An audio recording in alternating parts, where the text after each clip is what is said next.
వచ్చే ముందు మొత్తం ఈ 1250 ఎకరాల పైచిలుకు పార్కింగు మరియు సభా ప్రాంగణం ఏదైతే ఉందో దాని ఏర్పాట్లు వాహనంలో తిరుగుతూ కొంత అదేవిధంగా పైన డయస్ పైనుంచి కొంత పరిశీలించడం జరిగింది.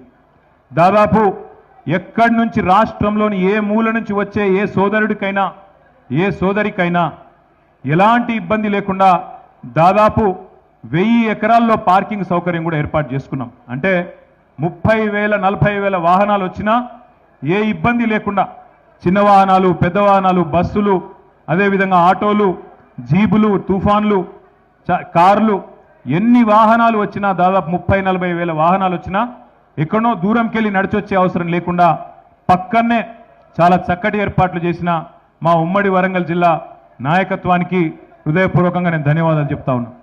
ఒకటి, వాహనాలు దూరం పెట్టే అవసరం లేదు.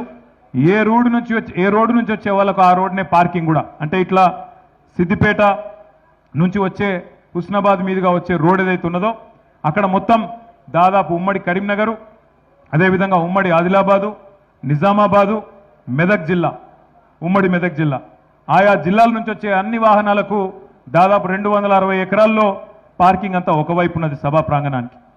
మరొక వైపు ఇటు ఖమ్మం నల్లగొండ ఇటువైపు కొంత భాగమైన వరంగల్ జిల్లా అదేవిధంగా మరి వారందరికీ కూడా ఇటు పక్కన బ్రహ్మాండంగా దాదాపు 600 ఎకరాల్లో పార్కింగ్ యువతల వైపు ఉన్నది.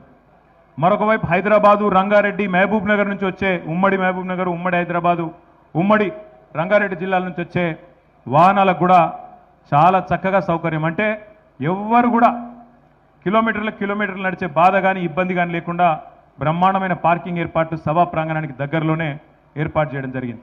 అట్లాగే